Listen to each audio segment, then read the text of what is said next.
Nah, hadirin sekalian, pada sesi kali ini kita akan membahas mengenai deteksi dini pada anak dengan indikasi ASD atau Autism Spectrum Disorder bersama pemateri luar biasa kita, Kak Talsa Syahda Akila SPD MPD. Kepada Kak Talsa dipersilahkan untuk maju ke depan.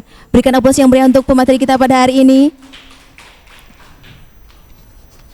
Baik teman-teman, apa sudah ada yang mengenal dengan Kak Talsa? Belum ada ya, baik. Kak Talsa Syahda Akila merupakan penggiat autis dan merupakan lulusan pendidikan khusus Universitas Negeri Malang. Selain itu, beliau pernah bekerja di Malang Autis Center, bagian manajer pengembangan bisnis dan terapis perilaku, dan sekarang bekerja di Sekolah Cikal, Jakarta Selatan sebagai guru pendidikan khusus. Halo Kak Talsa. Halo. Bagaimana Kak kabarnya hari ini? Alhamdulillah sehat. Alhamdulillah. Tadi pas kesini kena macet nggak Kak? Enggak, kebetulan lancar dari bandara langsung soalnya. Oh gitu, jadi dari Jakarta langsung ke Malang. Betul sekali. Wow, keren sekali pemateri kita pada hari ini ya. Kalau boleh tahu nih Kak, mungkin bisa ceritain dong kenapa Kak Talsa ini sangat memiliki memiliki ketertarikan pada bidang pendidikan khusus, apalagi pada anak autis. Sebenarnya saya tertarik dengan pendidikan khusus itu tiba-tiba. Jadi waktu saya cari sekolah dulu itu masuk ke pendidikan luar biasa di UM gitu, dan dari semua yang saya coba yang paling serak di hati itu waktu itu adalah pendidikan luar biasa. Kemudian di UM saya dikenalkan dengan berbagai disabilitas, ada tuli, disabilitas netra, seperti itu. Dan yang paling menarik adalah ASD karena setiap anak berbeda, betul tidak Bapak Ibu? Tidak ada yang sama, seperti itu. Baik Kak Talsa, karena kita tadi sudah perkenalan secara singkat nih. Nah, apakah Kak Talsa sudah siap untuk memaparkan materi kita pada hari ini? Siap, let's Oke, go. baik, kepada Kak Talsa, waktu dan tempat kami persilahkan. Oke, mungkin kita bisa sambil menyalakan materinya ya. Oke, Assalamualaikum warahmatullahi wabarakatuh. Terima kasih Bapak Ibu sudah hadir di pagi yang menjelang siang ini. Terima kasih sudah bersabar untuk menunggu mulainya acara. Perkenalkan, nama saya Talsa. Bapak Ibu bisa panggil saya dengan Talsa aja. Saya tampaknya masih kurang pengalamannya kalau dibandingkan dengan Bapak Ibu yang ada di sini. Jadi di sini kita akan sama-sama belajar, begitu ya. Saya mau tanya dulu nih, tadi saya udah tanya satu-satu sih, tapi supaya satu ruangan saling kenal satu sama lain. Ada yang dari TK? Oke, ada Ibu Sulis dan Ibu Indah, dan dari anak saleh ya?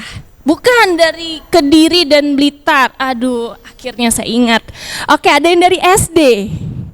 SD, anak saleh. Anak saleh. MI, Ibu orang tua kan? Terus Ibu dari SD mana? Di mana? Mohon maaf. Di Malang atau? Oh, Sidoarjo. Oke, ini semua ke Malang pada pakai paspor berarti ya. Agak jauh semua nih datangnya. Terima kasih banyak sudah menyempatkan hadir. Oke, kita akan langsung aja dulu. Kita masuk ke pembukaan dulu aja. Saya pengen tahu deh Bapak Ibu sekalian, adakah yang pernah kesulitan untuk memahami anak itu maunya apa sih? Bisa angkat tangan yang merasa kesulitan anak itu maunya apa, kenapa dia dikasih kipas angin marah, dikasih lampu marah, maunya yang gelap, maunya yang sunyi. Ada yang tahu? Ada yang pernah merasakan? Oke, ada yang pernah merasakan kenapa ini anak tidak mau apapun yang kita kasih, begitu ya. Sebenarnya karena materi kita tentang Autism Spectrum Disorder, kita harus melihat dulu nih dari awal, begitu ya. Dari awal itu maksudnya harusnya anak itu diekspektasikan seperti apa. Bapak Ibu kan anak-anaknya TK, SD berarti rentang umurnya 2, ada yang 2 tahun, pegang umur 2 tahun? Ada 2 tahun, paling gede SD berarti harusnya sekitar 12, 11, 6, ada 6, sampai 11 ada? 11. Oh, ada semua. Oke, ini serba ada berarti ya, dari 0 sampai usia besar gitu. Berarti kita ada di rentang yang sama ya Bapak Ibu. Nah, kita akan mulai dulu dari lahir. Bapak Ibu, saya kebetulan belum punya anak, saya belum menikah. Tapi Bapak Ibu, adakah yang sudah menikah dan memiliki anak? Amin. Oke, ada yang sudah menikah dan memiliki anak dan umurnya masih di bawah 1 tahun? Tidak ada. Oke, pasti ingat dong setidaknya waktu lahirnya seperti apa. Menangis atau tidak? Menangis. Terus habis itu ketika umur 2 bulan itu sudah bisa belum lihat ke orang tua? Pas kita menyusui, lihat ke orang tua, matanya lihat ke orang tua. Atau ketika ada orang yang baru, itu dia akan mengikuti. Ada? Mengikuti. Terus umur 3 bulan harusnya anak itu sudah mulai melihat-lihat ke kanan dan ke kiri serta mengenali suara yang familiar. Bapak Ibu yang sudah punya anak merasa seperti itu tidak? Tahu kalau oh ini suara ibunya, ini suara ayahnya, seperti itu. Itu adalah contoh-contoh ekspektasi yang harusnya dilalui oleh anak pada usia 2 bulan, 3 bulan, 4 bulan, sampai selesai golden age, usia emas itu umur 6 tahun. Jadi Bapak Ibu yang dari sekolah, tanggung jawabnya besar sekali nih mendampingi anak-anak yang usia golden, begitu ya. Oke, kita langsung aja ke itu tadi, memahami tumbuh kembang anak. Ada tahapan-tahapan yang perlu diraih oleh anak begitu ya. Dan aspeknya ada banyak banget dan gak akan mungkin saya sebutin di sini satu persatu. Tapi nanti Bapak dan Ibu kalau meminta materinya saya bisa kirim ya setelah ini. Umumnya anak itu bisa melakukan, kita bedah dari bulan 1 dulu. Bulan 1 itu berarti baru lahir ya Bapak Ibu. Bulan 1 itu anak harusnya sudah bisa bereaksi terhadap suara. Bukan hanya memanggil nama saja, tapi ada suara, itu anak harusnya sudah bisa startled atau itu tergerak gitu badannya, kaget lah gampangannya, seperti itu. Terus habis itu sudah bisa memperhatikan objek berwarna hitam. Ini fun fact Bapak Ibu, Tuhan menciptakan kita sangat luar biasa karena kalau Bapak Ibu mengetahui bahwa ketika kita melahirkan itu puting ibu, areola ibu tuh menjadi gelap. Ada yang tahu kenapa? Ada yang tahu kenapa? Saya spill ya. Sebenarnya anak itu umur 1 bulan itu hanya bisa melihat objek berwarna hitam. Jadi kalau misalnya putingnya itu tidak berwarna hitam, anak tidak bisa lihat. Anak tidak bisa tahu. Itu fun fact-nya. Itu luar biasa sekali, Tuhan menciptakan kita seperti itu. Nah, pada bulan ini dia tuh harusnya mulai sucking, mulai menghisap puting begitu. Kenapa sih penting untuk menghisap puting, menghisap dot, apapun nanti pilihannya ya? Itu karena berpengaruh pada otot mulut. Kalau otot mulutnya tidak kuat, maka itu berpengaruh pada bagaimana mulutnya nanti berbicara. Bagaimana nanti mengeluarkan babbling terlebih dahulu. Ma. Kadang biasanya yang muncul duluan da. Jadi yang biasanya muncul duluan tuh da, ba, ma, karena paling mudah. Hanya mengatupkan. Kalau bayi udah bisa ngomong ra, wah itu berarti beda itu ya. Oke, lanjut, kita ke bulan pertama ini anak tuh biasanya tangannya terkepal dekat dengan badannya. Itu jangan dibuka, nggak apa-apa, itu memang harusnya seperti itu. Bulan ketiga itu tangan mulai mendekat ke mulut gitu, tangannya mulai dimasukkan ke mulut, terus menunjukkan rasa tidak suka, rasa asam tuh dia udah bisa mulai merasakan gitu. Terus habis itu udah mulai mengikuti matanya orang bergerak di dalam ruangan. Bulan kelima udah mulai duduk dengan bantuan. Jadi belum duduk sendiri. Kalau anaknya belum duduk terus kita, kok kamu belum duduk? Udah umur 5 bulan. Tenang aja Bapak Ibu. Windownya masih agak panjang sampai umur bulan ke-7. Jadi nggak usah takut. Yang penting itu kita sangga begitu ya. Terus bulan kelima dia sudah mulai melirik ketika namanya dipanggil. Nah, biasanya yang terasa janggal pada orang tua ketika bulan kelima namanya dipanggil dia tidak memberikan kontak mata. Itu seperti ada janggal tapi biasanya nggak apa-apa, masih 5 bulan. Sebenarnya ini merupakan salah satu tanda nih, harus segera untuk memeriksakannya seperti itu. Bulan ke-7 ini sudah bisa menggoyahkan badan ketika dipangku. Jadi kalau Bapak dan Ibu pangku, dia akan jumping di tempat, dia akan lompat di tempat. Ini adalah bentuk motorik kasarnya bermain, karena itu bermainnya otot besar ya. Karena dia belum jalan kan bulan ke-7 gitu. Terus udah bisa melihatkan mainan ke orang tuanya. Punten, ini punya siapa, aku pinjem. Ini contohnya kereta. Dia ambil kereta, dia tunjukkan ke orang tuanya, terus dia lihat lagi keretanya. Buat kita itu simple, apa sih gitu doang, ngasih tunjuk doang. Tapi itu adalah salah satu milestone, salah satu tahapan tumbuh kembang yang wajib banget dilalui anak. Karena setelah ini mereka akan menunjukkan perilaku menunjuk. Kita kan kalau misalnya dari kecil, kita punya anak kecil, lihat deh ada awan, lihat ada pesawat. Ketika anak tidak mengikuti arah kita menunjuk, itu adalah red flag. Salah satu tanda kayaknya kita ini ada yang berbeda. Ada yang perlu kita periksakan seperti itu.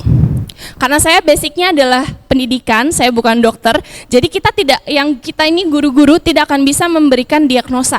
Ini disclaimer dari awal ya, kita nggak akan bisa memberikan diagnosa, bukan wewenang kita. Tapi kita boleh untuk memberikan rujukan. Di sekolah ada perilaku seperti ini. Kalau orang tuanya denial bagaimana, Talsa? Kalau misalnya orang tuanya, enggak, anak saya enggak kayak gitu. Kita videoin.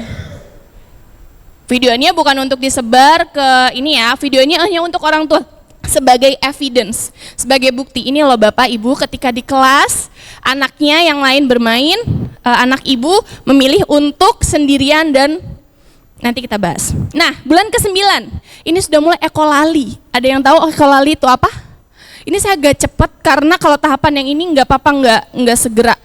Ekolali ada yang tahu? Ekolali itu mengulang-ulang. Mama itu ekolali masuknya. Tapi kalau ekolalinya berlangsung sampai umur 2 tahun, 3 tahun, 4 tahun, 5 tahun, itu berarti ada yang berbeda. Itu merupakan red flag.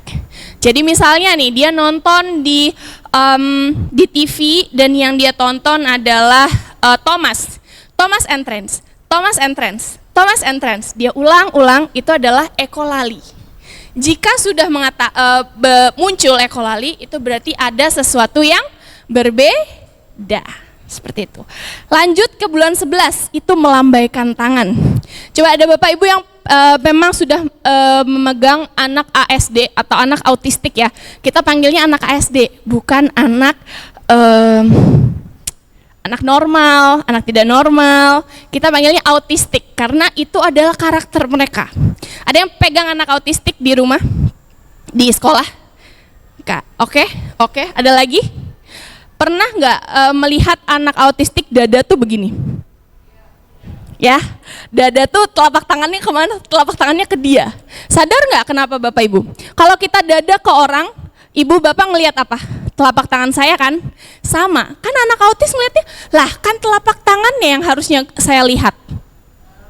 Kayak gitu. Jadi kenapa kok kayak gitu? Karena anak autistik itu sangat-sangat visual. Semua yang dia lihat itu yang dia lakukan. Ketika dia dada seperti ini, ya Bapak Ibu kalau dada gimana? Emang Bapak Ibu kalau dada begini? Kan enggak, Bapak Ibu dada begini. Berarti yang Kak Azalina lihat telapak tangan saya atau punggung tangan? Telapak tangan, makanya anak itu dadanya kayak gini. Kalau anak autistik, seperti itu. Nah, kalau anak tidak melambaikan tangan, kita bilang ke misalnya dia pergi dari neneknya gitu, dada ke nenek dulu. Tapi dia nggak dada, itu merupakan salah satu tanda yang berbeda begitu. Karena melambaikan tangan sama pentingnya dengan menunjuk. Jadi nggak cuman anakku udah bisa duduk, kan kadang kalau kompetisi orang tua ya, itu anaknya udah bisa duduk padahal umur 5 bulan. Padahal bukan itu aja. Salah satu ininya adalah nunjuk. Sudah bisa nunjuk ke benda yang konkret ya. Kadang kan ada anak yang menunjuk tempat kosong seperti itu, ada juga gitu. Terus habis itu bulan ke-11 ini juga memberikan benda ke orang lain. Memberikan, jadi ini dia ada, kalau kita memberikan sesuatu ke orang tandanya kita mau interaksi atau mau diem-dieman? Tentunya mau interaksi gitu. Kayak saya memberikan mic ke Miss Marda, saya mau tukeran tadi, itu kita mau interaksi. Nah, tapi ketika dia tidak ada perilaku memberikan, jadi itu benda dia keep sendiri, itu berarti ada sesuatu yang berbeda. Seperti itu. Karena itu adalah bentuk inisiasi interaksi seperti itu. Bulan 13 kita lanjut. Dia sudah bisa berjalan mandiri. Agak jauh nih lipnya. Kita bulan ke-13 nih sudah bisa mulai jalan mandiri. Jadi biasanya bulan 11 tuh udah bulan 10 tuh udah berdiri. Bulan 11 itu sudah melangkah dengan dititah. Titah tuh bahasa Indonesianya apa ya? Tapi tahu titah kan, teman-teman? Dituntun. Terus bulan 12 dia sudah mulai berjalan 2-3 langkah. Nah, bulan ke 13 itu dia sudah berjalan mandiri. Tapi kalau belum, nggak masalah. Bapak Ibu tahu nggak? Saya dulu waktu kecil nggak bisa ngomong. Saya sampai umur 2 tahun nggak ngomong. Tapi saya jalannya cepet.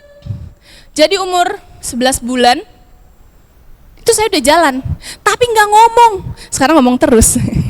Nggak ngomong. Waktu itu orang tua saya yang dilakukan ya karena masih zaman jahiliyah ya. Yang dilakukan adalah tepok sirih. Ada yang tahu tepok sirih gak? Jadi daun sirih ditaruh di depan mulut terus ditepuk mulutnya. Habis itu saya ngomong, tapi bukan karena tepuk daun sirih ya, karena emang berarti udah waktunya saya ngomong. Tapi saya ngomong baru umur 2 tahun. Apakah itu terlambat? Itu speech delay. Tapi dilihat satunya, saya jalannya tepat waktu. Jadi anak itu Bapak Ibu ada yang dia jalan dan ngomongnya sesuai timeline, sesuai waktunya. Jalannya pas bulan 11, 12, 13, ngomongnya pas juga. Bulan 15, 14 udah mulai keluar kata-kata. Tapi ya, kebanyakan anak itu cuma salah satunya. Jadi jalan duluan atau bicara duluan. Kalau misalnya Bapak Ibu lihat ini anak saya, ini cucu saya sudah jalan tapi kok belum ngomong, nggak apa-apa, Mbak Talsa juga gitu. Sekarang juga ngomong di depan Bapak Ibu kan. Kalau belum udah ngomong tapi belum jalan, nggak apa-apa. Selama masih badannya kuat untuk menyangga, badannya kuat untuk menyangga itu bukan jelendreh gini ya Bapak Ibu. Jadi dia memang tegak, tapi dia memang belum jalan aja. Jadi belum lancar jalan. Itu nggak apa-apa, memang seperti itu tahapannya. Tapi kalau dua-duanya tidak muncul, dua-duanya tidak terlihat, itu adalah salah satu red flag yang harus dipahami, begitu harus kita segera periksakan. Nah, bulan ke-15 inilah dia sudah menunjuk sesuatu yang dia suka. Jadi bukan random things, bukan hal-hal random yang dia tunjuk, tapi emang yang dia suka. Aku mau mainan. Ini bulan ke-14, 15 tuh udah mulai kayak gitu. Aku mau ini, ada keinginan gitu. Nah, bulan ke-18 itu udah berlari. Wah, ini timelinenya banyak banget.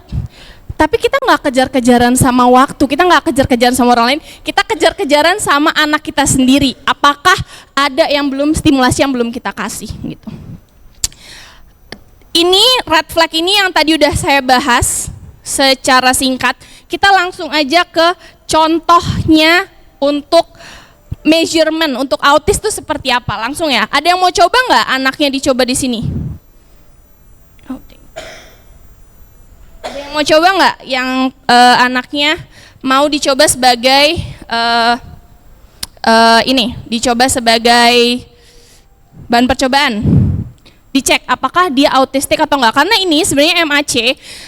Saya dulu pernah kerja di MAC, sekarang udah nggak kerja, jadi ini bukan promosi ya Bapak Ibu. Tapi dulu saya itu membantu untuk pembuatan ini, behavior identification measurement for autism child ini. Saya dulu membantu untuk membuatkan poin-poin apa yang perlu diperhatikan pada umur berapa, seperti itu saya membantu membuat ini. Dan sekarang ini di launch oleh Pak Cahyadi di Malang Autism Center. Ada yang mau muridnya atau putra-putrinya jadi contoh? Oke, boleh.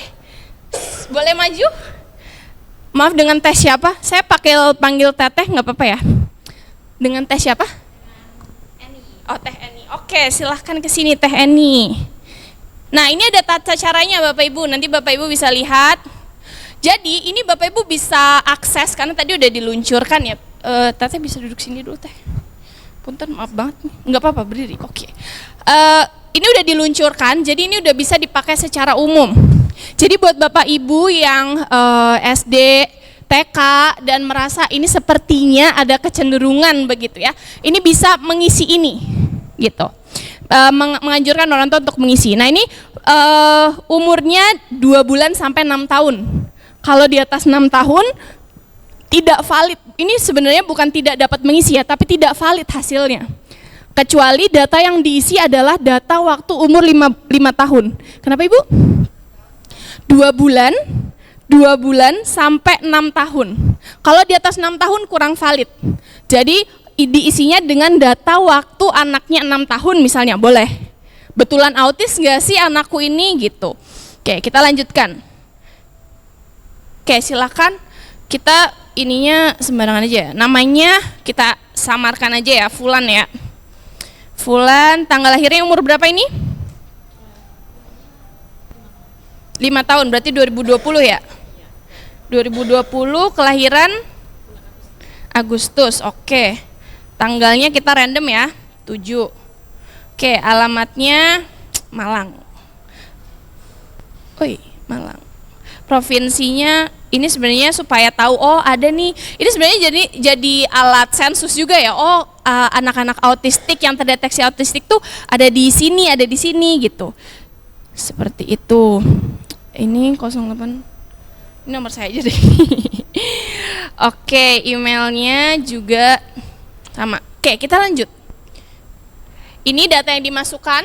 Bapak Ibu bisa lihat nama orang tuanya, Teh Eni. Contoh doang ya Teh Eni ya. Baru next proses. Ini udah semua udah cocok, ini 5 tahun 2 bulan. Berarti masih masuk ya ke dalam ketentuan di ini, di alat ini. Oke, yang pertama, usia berapa ini Bapak Ibu? Kelihatan nggak? Please kelihatan. Usia 2 bulan. Usia 2 bulan menunjukkan senyum sosial. Ada yang tahu senyum sosial itu apa?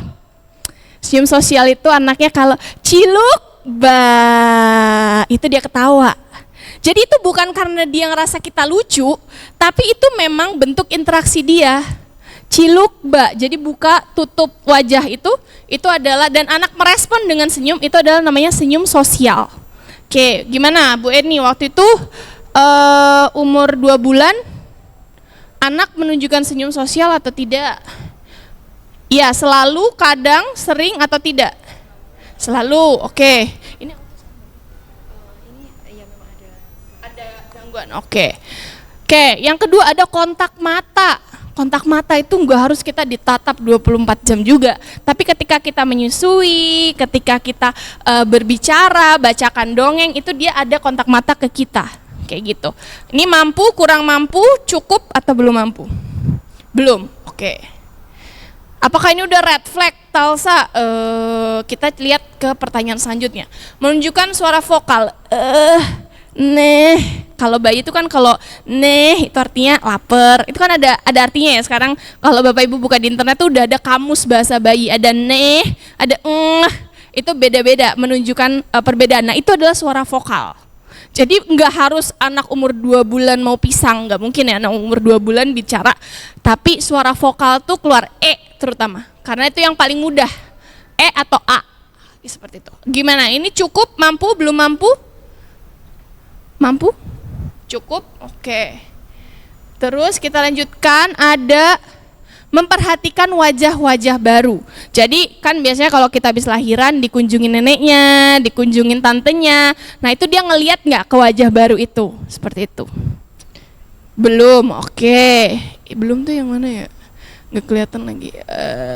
Tidak atau tidak acuh ya berarti ya. Oke.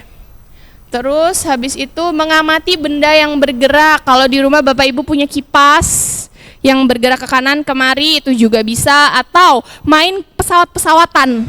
Jadi Bapak pegang pesawat, dilihatkan ke depan anaknya, Itu dia mengamati perubahan tempat ini atau tidak. Apakah ini hanya bisa dilakukan di rumah? Enggak, di sekolah juga bisa. Jadi kita cek gitu di sekolah dengan mainan yang ada seperti itu. Ini mampu atau belum? Belum, oke.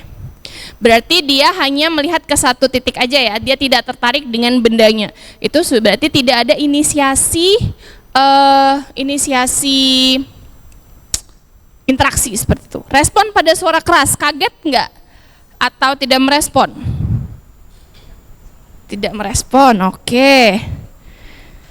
Kemudian, ini usia 4 bulan sekarang, mengeluarkan suara. Sama seperti yang tadi. Iya. Iya, oke. Terus menunjukkan rasa kepada pengasuhnya, memegang wajah, terus habis itu memeluk dengan tangannya yang kecil itu ya, maksudnya bukan memeluk literally tapi itu ada? Cukup, oke. Terus tertawa atau menjerit. Nah, biasanya usia 6 bulan ini kalau anak yang autistik itu dia sensorinya akan sangat sensitif. Dengan sensitif ini maksudnya dia akan lebih mudah tertawa sendiri atau menjerit. Lebih banyak sih menjerit ya Bapak Ibu. Jadi ketika dia nggak nyaman itu bukan hanya tangisan tapi teriak, menjerit. Saya nggak perlu nyontoin kan menjeritnya. Lanjut, ini bagaimana merespon normal atau jarang atau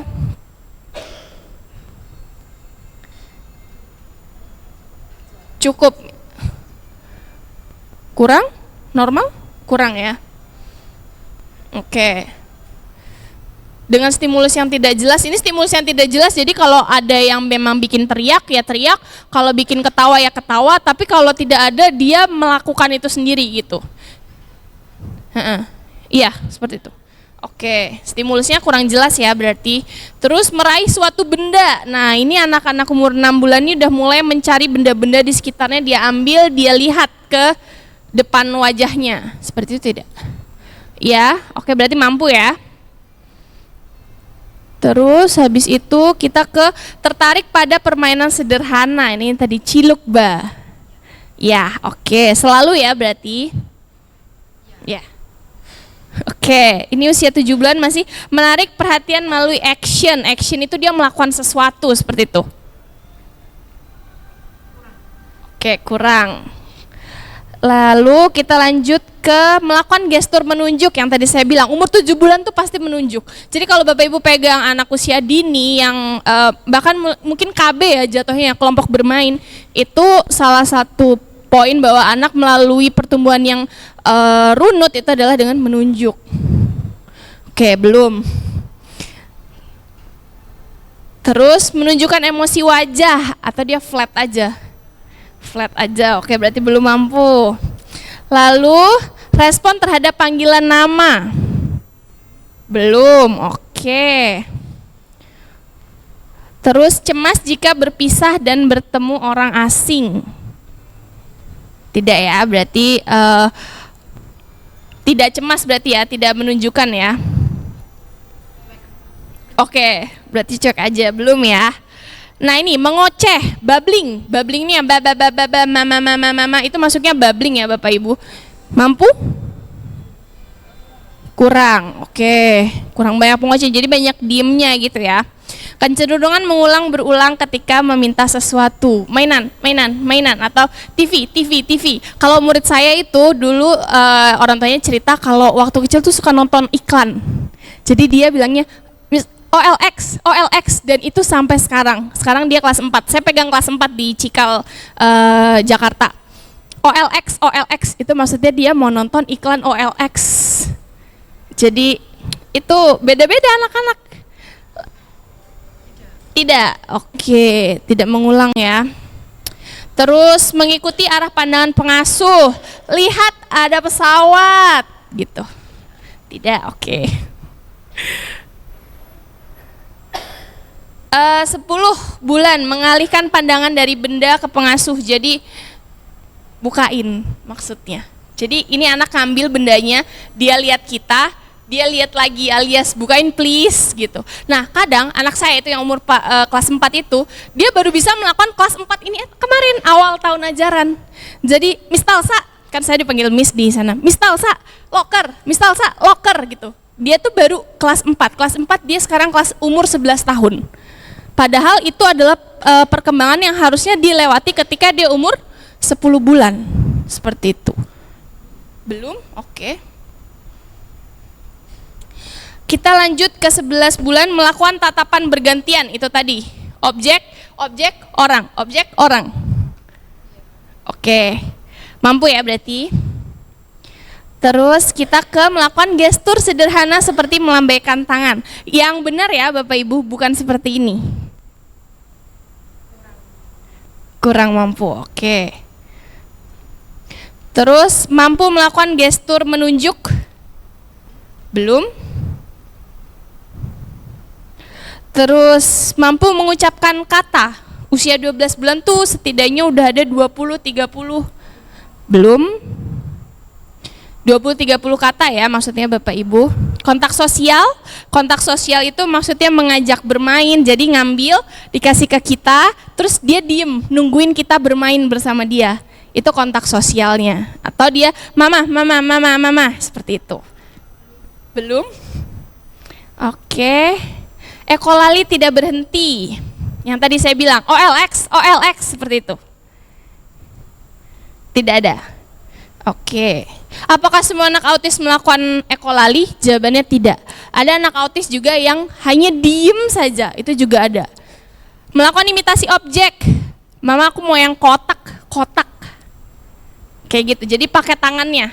Jadi ini kan sesuatu yang abstrak ya Bapak Ibu, kalau kita lihat kotak, tapi Bapak Ibu tahu saya membentuk kotak dari gerakan tangan saya ini. Yang bulat, mama yang bulat biasanya kayak gitu. Ada? Belum? Oke. Terus habis itu menunjukkan gestur menunjuk. 18 bulan ini juga sama? Belum? Oke. Kita ke meminta sesuatu. Mau, seperti itu. Belum, oke. Banyak ya Bapak Ibu, I know. Respon terhadap tampilan emosi orang lain. Jadi Bapak Ibu kalau Bapak Ibu tahu, anak itu tidak punya emosi takut, kecuali takut kehilangan kita.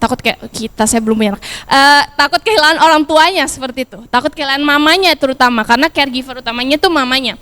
Tapi ketika dia ketemu ular, dia nggak akan merasakan apapun. Karena dia belum terdaftar di otak dia bahwa ular itu bisa menyakiti, bisa membuat aku sakit. Belum terdaftar di kepala dia. Jadi dia akan melihat ke kita. Lihat, kita mereaksinya dengan apa. Jadi kalau misalnya anak jatuh terus kita reaksinya kayak langsung panik, anak juga akan panik. Karena itu, berarti kalau aku jatuh, respon yang harus aku keluarkan adalah panik. Karena orang tua itu, emosi orang tua adalah emosi anak. Cara Bapak Ibu bisa melihat orang tua itu mengasuhnya seperti apa, lihat anaknya. Karena itu adalah cerminan dari orang tuanya. Kalau anaknya itu jatuh menangis, itu bisa jadi disebabkan karena orang tuanya tidak sengaja mengeluarkan ekspresi-ekspresi yang sedih, takut pada sesuatu yang quote on quote sepele. Kalau jatuh kan bisa bangun lagi, kecuali jatuh tertimpa tangga, tertimpa pohon, itu beda lagi ya Bapak Ibu. Tapi kalau misalnya hanya jatuh tersandung, kita harus merespon dengan wajah yang flat. Sebenarnya itu yang paling susah menurut saya dari jadi guru. Sebenarnya jadi guru juga sama. Karena ketika kita melihat anak kita mau jatuh, udah mau teriak, hati-hati gitu kan. Tapi sebenarnya itu malah destruktif buat anak. Anak bukannya malah aware bahwa harus hati-hati, tapi aware bahwa aku harus merespon dengan berteriak. Jadi harus kita tahan. Kalau memang sudah berbahaya, kita pakai tangan. Kita tahan pakai tangan. Jadi jangan pakai mulut seperti itu. Nah, itu tadi maksudnya respon terhadap tampilan emosi orang lain. Kalau orang lain sedih, dia akan ikut menangis. Bapak Ibu pernah nggak nyoba anak Bapak Ibu? Dulu pernah saya lihat ada tren di sosial media, anaknya tuh lewat pintu, terus pintunya tangan orang tuanya menjedukkan ke pintu, bukan kepala anaknya ya, menjedukkan ke pintu, terus orang tuanya oh no, begitu, terus anaknya menangis. Nah, itu adalah respon terhadap tampilan emosional orang lain. Adakah? Belum? Oke. Mematuhi rutinitas secara kaku. Habis bangun tidur harus sikat gigi. Kalau diganti dengan yang lain nggak mau. Ya, kaku ya berarti ya. Terus muncul stereotip. Nah ini nih umur 2 tahun biasanya. Kenapa di sini dibuatnya dari 2 bulan? Supaya kita bisa lebih early, bisa lebih awal gitu. Tapi yang kelihatan itu ketika 2 tahun. Karena 2 tahun kan dia udah mulai jalan ya. Udah mulai jalan, udah mulai berinteraksi sama orang. Jadi ketika dia jinjit itu tuh betul-betul di tiptoe. Tiptoe tuh di jari kakinya, jinjit. Terus habis itu dia bariskan benda, harus lurus. Atau dia putar-putar badan. Itu berarti ada tanda red flag. Karena ketika dia melakukan itu adalah rangsangan vestibular namanya. Jadi supaya tubuhnya bisa terregulasi dengan baik, dia melakukan ini. Adakah jinjit-jinjit? Kadang-kadang, oke. Kalau flapping gimana? Flapping itu seperti ini. Flapping itu juga sama, itu stereotip. Flapping. Terus clapping. Gitu ya. Ada ritmenya tersendiri. Kita yang udah biasa lihat, kita pasti tahu sama maksudnya apa kan. Jadi ritmenya itu beda gitu.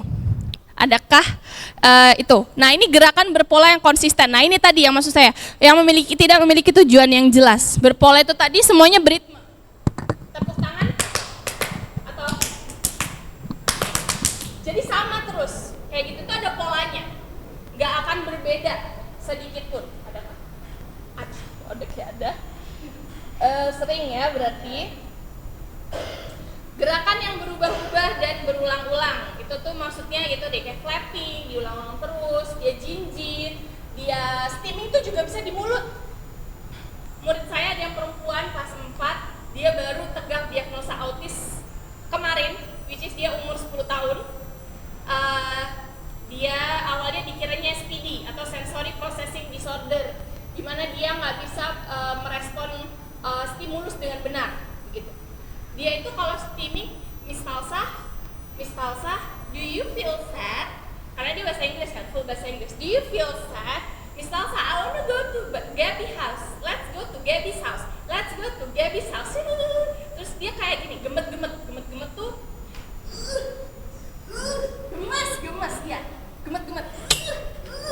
Itu adalah salah satu rangsangan yang tidak terproses dengan benar. Atau misalkan kalau teman-teman ketemu anak autis dan dia kayak nyubit-nyubit hidung atau dia pegang-pegang pipi, gemas terhadap sesuatu, cenderung meremas biasanya. Biasanya dia suka meremas-remas sesuatu, kertas, slime kayak gitu.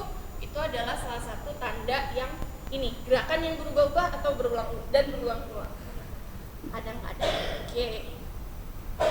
Terus bermain dengan teman sebaya. Ini umur 3 tahun. Biasanya anak itu sudah mulai diajak ke main di komplek gitu ya Bapak Ibu ya.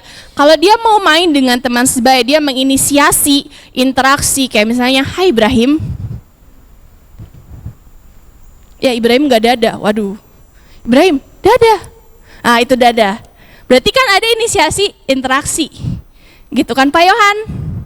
Ada dada, inisiasi interaksi, bermain dengan teman sebaya. Ya kalau kita bukan bermain dengan teman sebaya lagi ya, cuman mereka tuh biasanya kayak gitu.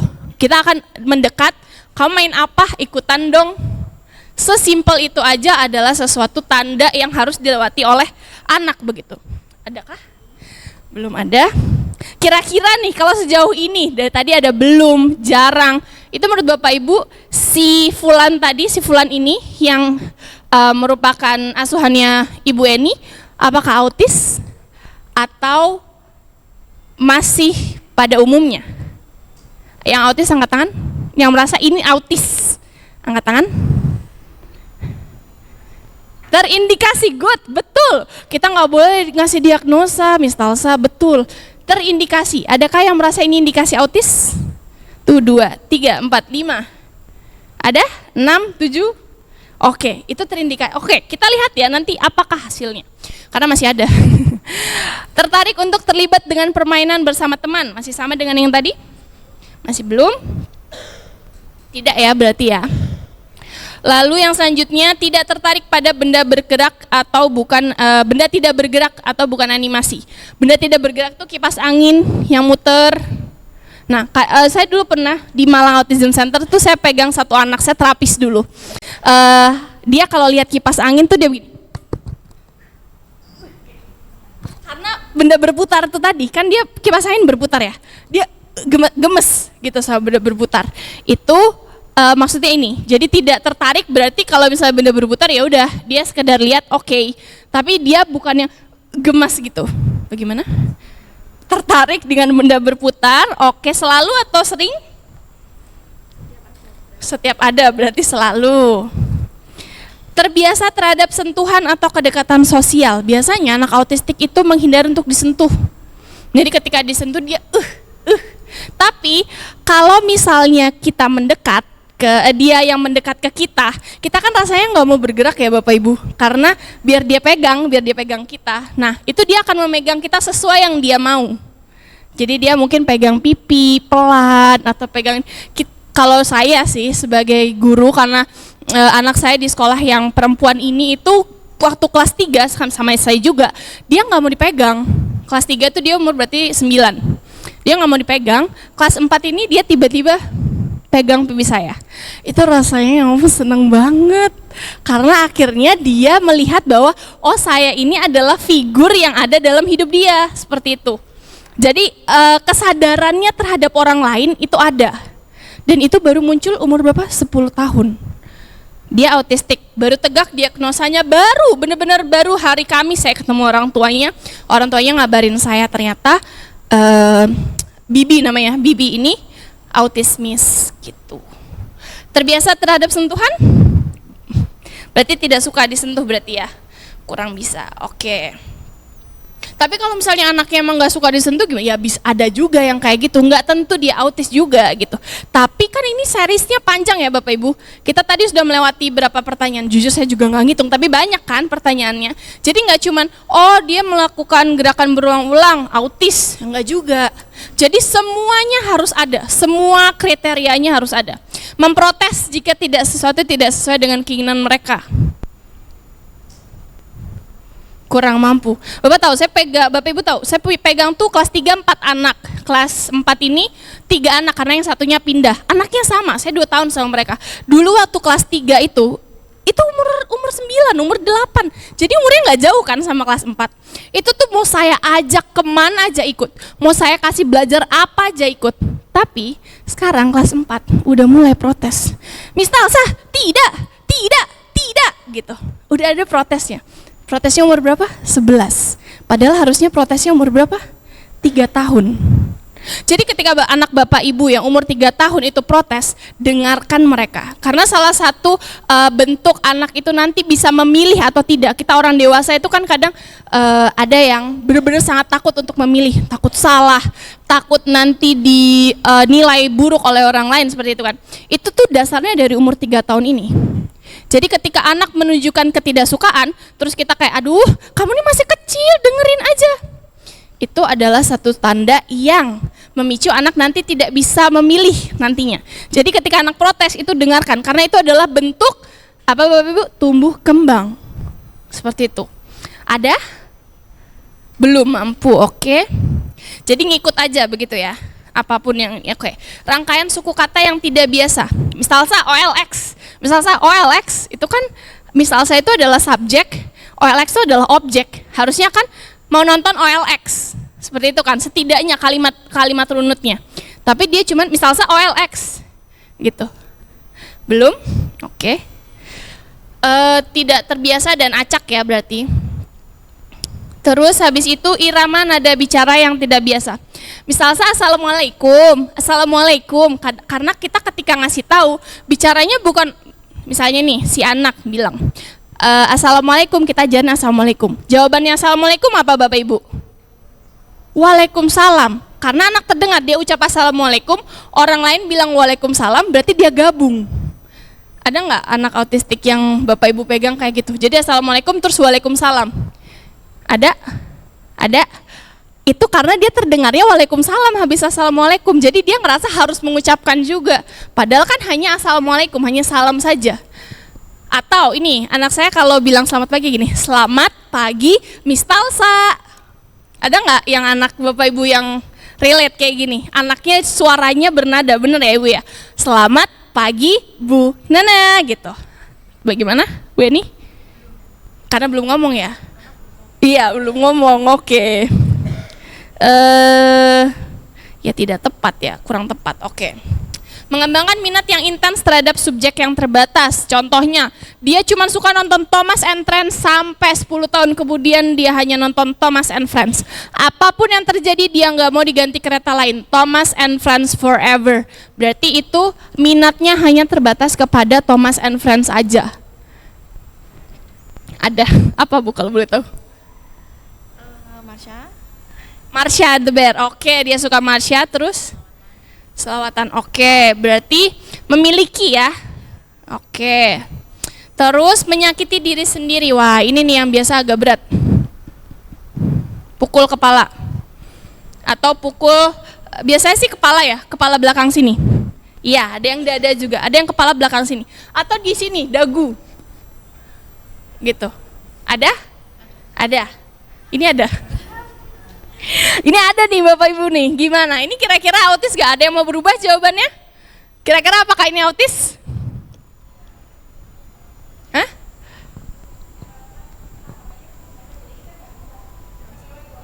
Oke, betul juga, betul. Tapi yang penyakiti sendiri-sendiri kalau Bapak Ibu lihat, ini fun fact lagi. Jadi kepalanya anak autistik, isi otaknya anak autistik tuh beda sama kita. Di depan Bapak Ibu itu komputernya yang sebelah kanan Mac ya, dari iOS, dari Apple. Yang sebelah sini Acer, itu biasanya pakai Windows kan. Nah, Windows dengan iOS itu beda atau sama? Tapi bisa dipakai nggak dua-duanya? Bisa dong, sama. Anak autistik juga seperti itu. Dia nggak sama prosesornya sama kita, tapi juga bisa digunakan. Cuman cara berjalannya tuh berbeda. Nah, yang berbeda itu ada di bagian hipotalamus. Hipotalamus tuh ada di sini. Ada yang bisa terlihat ya di sini. Jadi Bapak Ibu yang nguci rambut di belakang kucirannya itu. Kalau Om Yohan aku nggak tahu. Ya pokoknya di sini Om Yohan ya. Aku nggak pernah rambutnya sependek Om Yohan. Sependek di sebelah sini. Makanya anak kalau misalnya tantrum itu pukulnya di belakang. Karena sakit, bagian situnya tuh sakit. Kita kalau misalnya sakit maunya dipijet kan? Kalau dipijat kan ada sesuatu yang terus menerus di badan kita seperti itu kan. Nah sama, itu maksudnya bukan menyakiti, tapi memang supaya reda aja sakitnya gitu. Adakah ini Bu Eni? Ada ya, oke.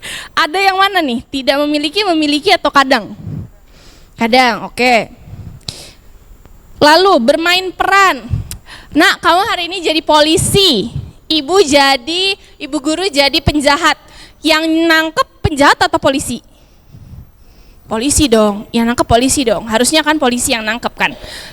Nah, si anak ini ngerti nggak? Oh, kalau aku jadi polisi, aku harus nangkep ibu guru.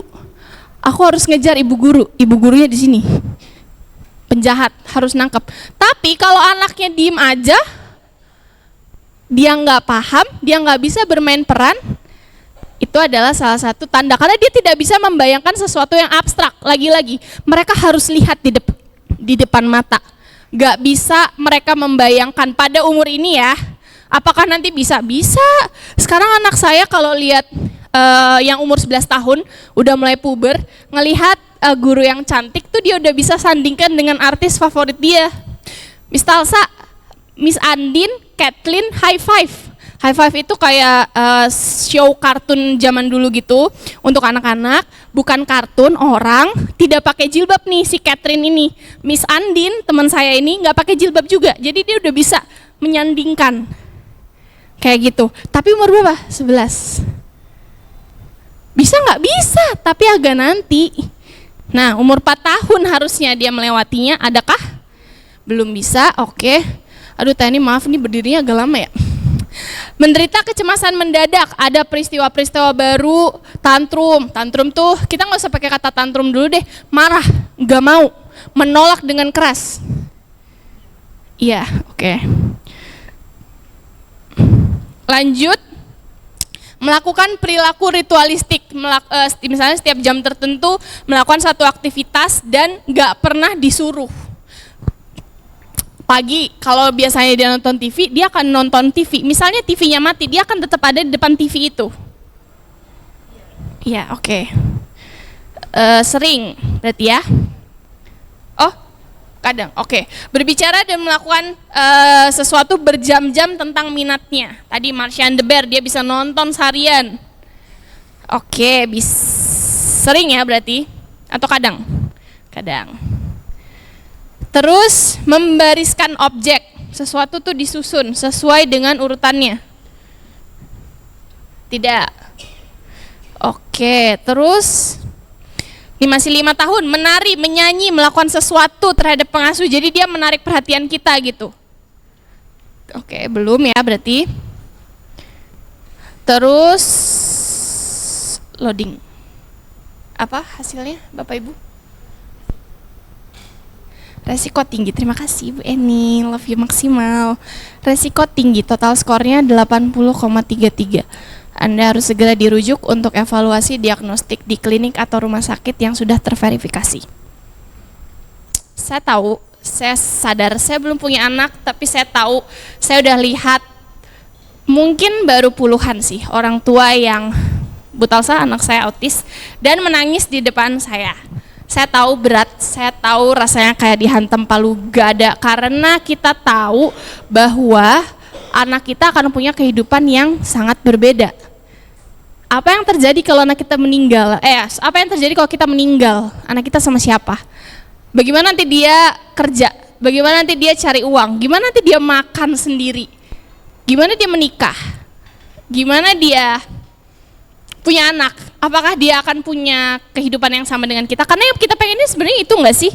Kalau sebagai orang tua, kalau orang tua saya pengennya saya lebih baik daripada mereka begitu. Kan sama dengan kita semua kan, kita pengennya anak kita lebih baik gitu. Tapi ternyata ada kendala ini nih.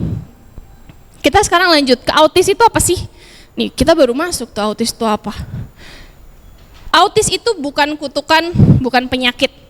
Ini kita harus dalami dengan baik ya, karena kadang ada saja yang beranggapan bahwa tuh kan kamu sih dulu nggak ikutin kata ini, akhirnya anaknya autis. Ada yang ngaruhnya nggak sih? Nggak ada. Kalau misalnya masih ada yang bilang nggak usah didengerin, berarti dia nggak valid omongannya. Autism spectrum disorder adalah sebuah gangguan perkembangan syaraf. Apa Bapak Ibu gangguan? Gangguan perkembangan syaraf yang mulai tampak di usia dini, ditandai dengan gangguan terus-menerus dalam komunikasi dua arah dan interaksi sosial. Ada masalah pola perilaku yang tadi di ucapan Bu Eni yang dia suka Martian the Bear terus. Ada minat, suka aktivitas berulang yang terbatas. Dan ASD ini berlangsung seumur hidup. Sampai ada center, tempat terapi, pengobatan tradisional yang bilang saya bisa sembuhin anak autis ibu. Itu bohong atau beneran kira-kira? Bohong, betul. Jangan percaya Bapak Ibu. Mereka akan meraup uang Bapak Ibu sebanyak mungkin karena Bapak Ibu pengen anak Bapak Ibu normal kan, dalam tanda kutip. Padahal nggak bisa. They will live with that condition their whole life. Mereka akan hidup dengan kondisi itu seumur hidup. Ada nggak misal saya yang autis yang udah besar? Saya dulu waktu di MAC, di Malang Autism Center, selain pegang anak umur 4 tahun, saya pegang anak usia 26 tahun. Bukan anak ya, orang dewasa umur 26 tahun. Kalau Bapak Ibu lihat IG-nya MAC pasti udah pernah dengar namanya Iqbal. Dia ini murid saya waktu saya lagi menyelesaikan tesis S2. Dia juga lagi menyelesaikan tesis S2. Autis. Autisnya ketahuannya kapan, Miss Talsa? Ketahuannya dia umur 24. Imagine, his whole life, seumur hidup dia nggak tahu kalau dia autis. Tapi dia tahu, dia nggak suka kalau ada suara yang terlalu keras. Dia nggak suka kalau cahayanya terlalu terang. Dia nggak suka makanan-makanan tertentu. Dia nggak suka tekstur-tekstur tertentu. Ada hal yang dia udah, kok aku kayak gini ya? Dia curiga seumur hidup dan baru terjawab ketika dia udah di atas usia 20. tegak diagnosanya baru usia dewasa. Waktu itu yang diagnosa dari UI, tim UI. Karena dia kuliah S2-nya di UI. Rumahnya di Malang, saya S2-nya di Malang, jadi kita ketemu di MAC, seperti itu. Dia bisa, tahu nggak sekarang lagi ngapain anaknya? S3 Bapak Ibu. Lagi S3. Di mana? UI. Tapi, apakah semua anak autistik levelnya seperti Iqbal ini? Enggak juga. Ada anak autistik yang levelnya kayak murid saya tadi yang umur 11 tahun. Misal OLX. Karena dia memang autistik itu ada levelnya, ada level 1. Level 1 itu level yang paling tidak butuh bantuan. Jadi dia seperti Iqbal itu, dia bisa berinteraksi pada umumnya, cuman dia ada hal-hal yang bikin dia tidak nyaman, yang mengganggu rutinitas dia, seperti itu. Terus ada level 2, yang dia bisa berkomunikasi, tapi perlu bantuan. Itu tadi, Assalamualaikum, Waalaikumsalam jadi satu. Kayak gitu. Ada yang level 3. Level 3 ini biasanya dia functional, hanya bisa diajarkan sesuatu yang berkaitan dengan bertahan hidup. Makan, mandi, kerjanya gimana misalnya sesuatu yang berulang. Bapak Ibu tahu kan kalau di pabrik itu biasanya ada tugas yang menutupkan kardusnya. Pernah lihat gak kalau di video-video pabrik gitu? Atau laundry, masukin baju ke dalam mesin cuci, tutup, pencet, biarkan berputar selama 30 menit, duduk, 30 menit selesai, ambil. Itu berulang nggak? Berulang. Kalau masak itu berulang nggak Bapak Ibu? Berulang. Kalau misalnya satu resep itu aja ya, kalau resepnya nasi Padang ya agak beda kan? Kan banyak itu, kalau dia mau buka rumah makan Padang, beda tuh skillnya. Cuman kalau yang dia jual adalah camilan, itu berulang nggak? Berulang. Jadi karena dia suka sesuatu yang berulang, ya udah kita kasih aja yang berulang. Dia nggak perlu jadi CEO nggak sih? Ya kecuali kalau Bapak Ibu mau jadikan dia CEO di laundry yang Bapak Ibu bikin, bisa, nggak masalah. Tapi dia perlu nggak sih mobil Mercy? Dia perlu nggak iPhone? Dia perlu nggak HP Infinix yang terbaru? Nggak perlu. Dia cuma butuh hidup aja. Dan tugas kita, orang tua, guru adalah membantu mengantarkan dia sampai ke titik itu. Begitu. Jadi autism bisa sembuh nggak Bapak Ibu? Saya review lagi, bisa sembuh atau tidak? Lebih kencang lagi? Tidak bisa sembuh. Jangan percaya, karena saya masih sering lihat iklan di Facebook. Dan saya suka banget berantemin orang di internet gara-gara itu. Karena enggak, adik aku tuh udah diobatin ke sini terus akhirnya sembuh kok.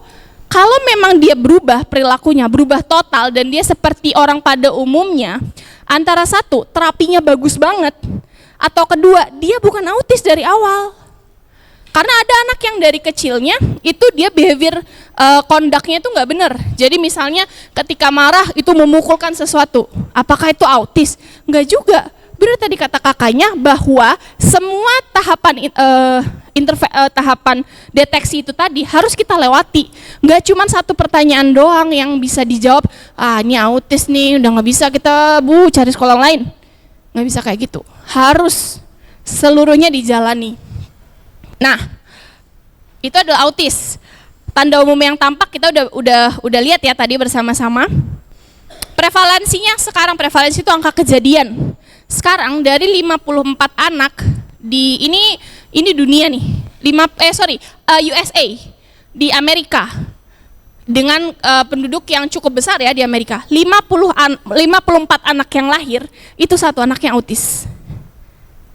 Kalau berarti ada 54 kali 2, 8, 5, 108 anak yang lahir, 2 yang autis. Berlaku kelipatan. Banyak banget dong.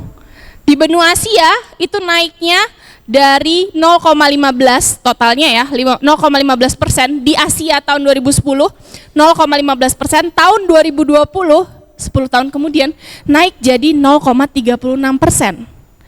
Naiknya tinggi banget, semakin sering terjadi. Oke, saya mau diskusi. Ada yang tahu nggak kenapa kira-kira autis makin banyak? Oke, namanya tes siapa? Desil. Kalau yang pernah saya ketemui sebelum saya pegang anak saya yang sekarang ini, dari pihak orang tuanya sendiri mengakui bahwa saya lebih sering mengkonsumsi makanan junk food. Jadi dan itu tuh terjadi nggak hanya pada anak pertama, tapi di anak kedua sama seperti itu. Tapi alhamdulillahnya di anak kedua itu mamanya bilang, saya usahakan untuk makan sayur-sayuran, makanan sehat yang lebih sehat lagi daripada kakaknya, agar tidak separah kakaknya seperti itu. Sama. Junk food. Ada yang setuju angkat tangan? Saya setuju by the way. Ada yang setuju? Ada dong crowdnya. Ada lagi menurut ibu-ibu yang sebelah kanan? Kira-kira kenapa sih autis makin banyak? Apapun yang bisa dipikirkan nggak apa-apa. Ya? Ibu siapa? Ibu Christine? Dari Ibu Christine? Gadget. Gadget. Oke. Gadget. Nanti kita akan bahas nih. Ini menarik sekali soal gadget. Gadget. Tapi kalau saya pribadi belum kalau gadget. Ada lagi? Apa? Pak Yohan?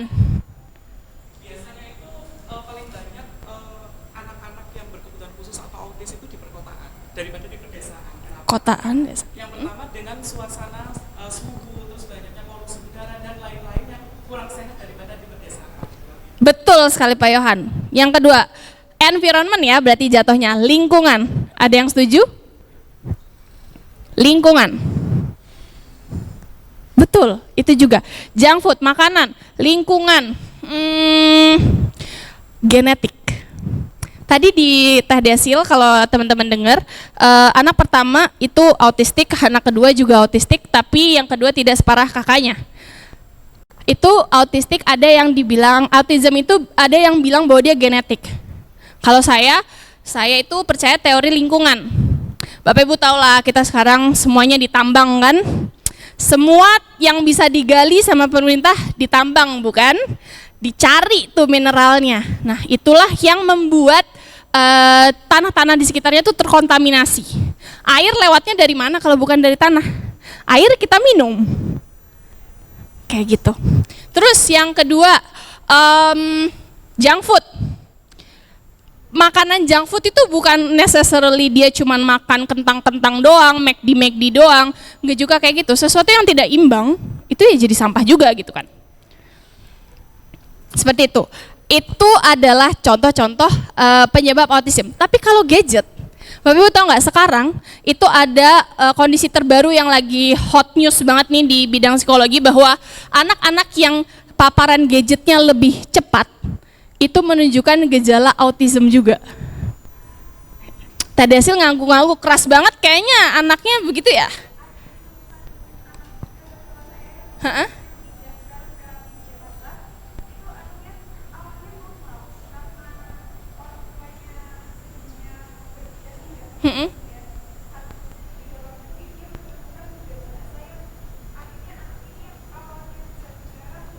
Gak bisa bicara, oke. Oke.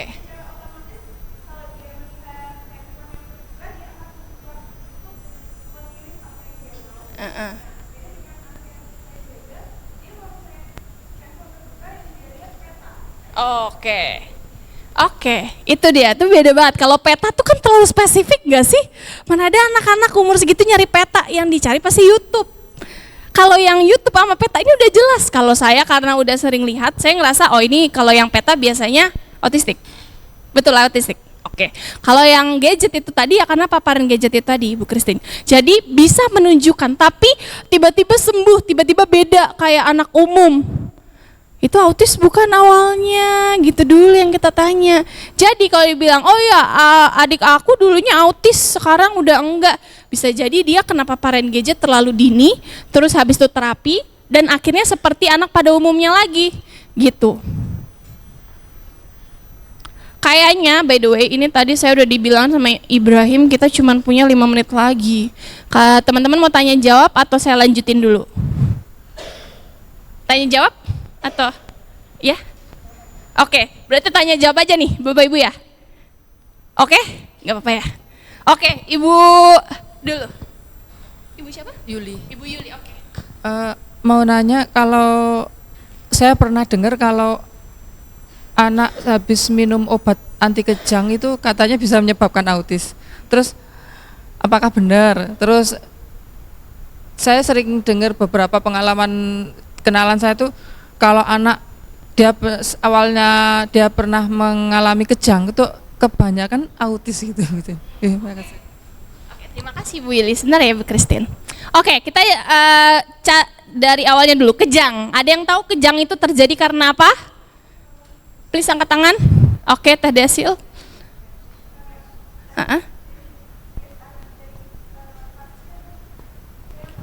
Panas. Oke, kalau Teh ini?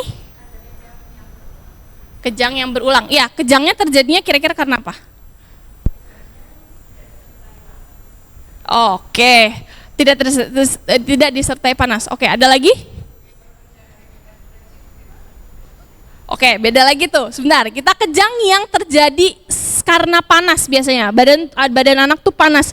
Jadi kalau misalnya anak itu demam lebih dari 40 derajat, itu tubuhnya masuk ke stres. Ketika tubuhnya stres, oksigen tuh tidak masuk ke dalam otak. Itu kenapa kejang. Jadi kita pahami dulu, kejang itu bukan yang epilepsi ya Ibu. Kalau epilepsi itu dia beda dengan kejang yang disampaikan oleh Bu Yuli. Kenapa beda? Karena dia bentuknya memang sudah penyakitnya seperti itu. Tapi kalau kejang ini berarti terjadinya hanya satu kali itu karena ada triggernya begitu ya. Oh, berulang kali. Bukan epilepsi. Oke, meningitis. Terus sekarang terdiagnosanya autis. Oke, autis dengan atrofi. Oke, Bapak Ibu. Tadi yang kita udah bahas di awal, autistik itu gangguannya ada di kepala atau di badan? Kepala. Kepala di bagian apa? Otak. Di bagian apa? Hipotalamus. Ketika ada meningitis itu kan masuknya ke dalam otak ya Ibu ya. Betul kan? Saya meningitis itu ke otak ya. Terus ya? Ke selaput ini ya. Terus habis itu kejang itu juga terjadi karena kurangnya oksigen yang ada di otak. Akhirnya yang harusnya berkembang, yang harusnya berkembang dengan baik itu jadi menurun seperti itu. Tapi kalau memang sebenarnya untuk hal ini tuh masih jadi perdebatan Ibu. Apakah kejang itu menyebabkan autistik atau tidak seperti itu. Cuman biasanya yang kejang dan terus menerus oksigen di otak berarti akan semakin kecil yang masuk. Berarti berkembangnya juga akan semakin berbeda dengan yang tidak kejang. Makanya ada diagnosa yang menyertai seperti itu. Apakah kalau anak kita nggak kejang berarti dia nggak autis? Oh, itu hanya Allah yang bisa jawab. Hanya Tuhan yang bisa jawab. Saya nggak bisa jawab. Tapi biasanya ketika kejang itu terjadi, itu akan menyebabkan kurangnya oksigen di otak. Ini by the way masih relevan vaksin. Ada yang Bapak Ibu anaknya divaksin? Ada dong. Semuanya vaksin dong. Ada yang pernah dengar vaksin menyebabkan autism? Itu adalah hoax. Itu bohong, itu tidak ada ya Bapak Ibu. Jadi jangan takut memvaksinasi putri Bapak Ibu. Kenapa sih dihubungkannya dengan autis? Karena habis vaksin anak panas nggak sih biasanya? Anak demam kan? Nah, kalau demamnya itu tidak teratasi, dia akan kejang. Kejang itu tadi yang, waduh, ini nanti arahnya ke otak seperti apa? Tapi kan kita ada aftercare ya, maksudnya dari Posyandu itu juga ngasih tahu ke kita bahwa oh setelah ini kalau anak sudah panasnya di atas 39 langsung dibawa ke klinik untuk menghindari kejang itu tadi. Seperti itu. Apakah terjawab Bu Yuli? Sebentar, kita move ke Ibu Christine dulu ya. Kan saya ada panti dan anak-anak autisnya sudah dewasa gitu ya. Ada beberapa nih yang kayak saya kok anggap kok pinter ya, maksudnya kayak apa-apa Asperger kayak bisa menghafalkan nama kalender itu loh Bu. Apa itu memang normal ya pada anak autis, kalender terus nama-nama kota terus bisa dikembangkan seperti apa ya? Oke, ini pertanyaannya agak spesifik ya, betul. Coba anak-anak ada yang suka sama kalender, umum nggak menurut Bapak Ibu? Nggak umum, itu adalah minat yang terbatas. Itu tadi yang kita bahas tadi di deteksi ya. Oke, minatnya adalah kalender, minatnya adalah berarti mengetahui waktu begitu ya. Itu sebenarnya adalah gift yang menurut saya patut untuk dikejar terus gitu. Arahnya kemana? Dia bisa ke data, mengolah data. Jadi mungkin aja kerjanya bisa jadi mengisi data. Jadi mungkin kuliah, gak perlu takut untuk mencoba kuliah. Banyak universitas yang udah buka untuk anak-anak autistik. UI aja ngelulusin S2 autistik umur 26 tahun. Sekarang S3 diterima.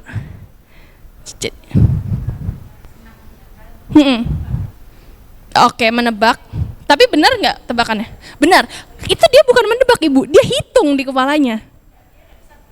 Dihitung. Jadi bukan dihitung bukan. Tapi dia punya inputnya yang kita nggak tahu apa. Tapi itu ada, Bu.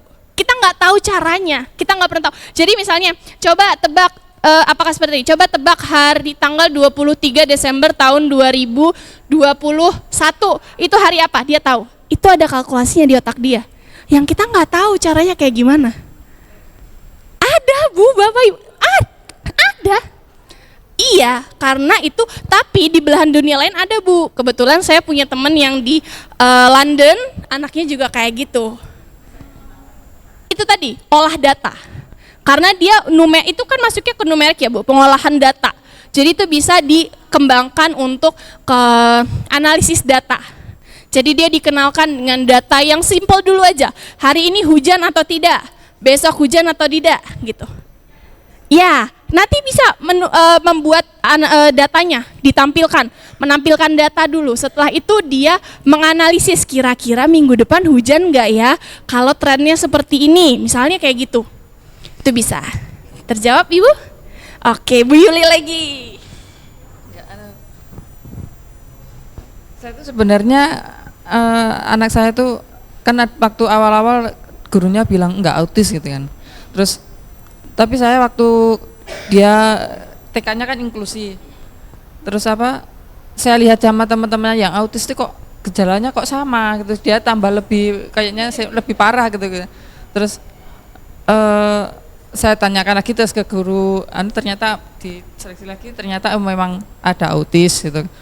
Terus yang saya tanyakan tuh, anak saya kan mulai umur berapa itu ya, agak besar tuh mulai apa dia autis setelah meningitis kejang itu, tapi sebelum dia sakit itu dia umur perkembangannya memang seperti itu terlambat. Iya, kayak semisal dia merangkak 10 bulan, dia berjalan 17 bulan gitu. Enggak, mulai nunjuk agak besar.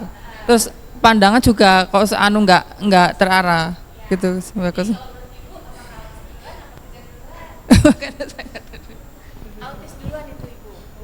Jadi sudah ada, bibitnya sudah ada, bukan bibit, maksudnya memang sudah seperti itu cara otaknya bekerja. Setelah itu ada kejadian yang kejang itu tadi, itu bisa jadi membuat kondisinya semakin jelas seperti itu. Tapi apakah ini adalah tidak bisa diapa-apakan? Tentu tidak bisa. Di MAC, kenapa saya bawa MAC? Karena yang saya tahu yang menyediakan lapangan kerja untuk anak-anak autis, untuk orang-orang autistik itu di MAC. Di MAC itu anak-anak diajarkan untuk mengolah lele. Saya nggak tahu sekarang masih ada apa, tapi zaman saya dulu di MAC itu masih mengolah lele. Jadi di lele frozen, nangkep lelenya, disimpan di tempat lelenya, yang bunuh sih orang lain ya, seingat saya. Maksudnya yang mematikan lelenya, terus habis itu diolah, dipotong kayak gitu tuh orang lain. Mereka yang diajarkan memasukkan lelenya ke dalam plastik, sealing gitu. Seperti itu ada, dan itu berulang-ulang atau tidak? Berulang-ulang, karena resepnya cuma satu, lele frozen, gitu doang. Ada lagi Bapak Ibu yang mau bertanya, tapi by the way waktunya udah habis. Maaf Kak Talsa, sepertinya waktunya sudah habis dan sesi sharing kita pada hari ini akan diakhiri. Oke, nggak apa-apa, tapi Bapak Ibu tetap bisa berhubungan dengan saya, it's okay. Nanti kita bisa lewat WhatsApp atau lewat email ya Bapak Ibu, seperti itu.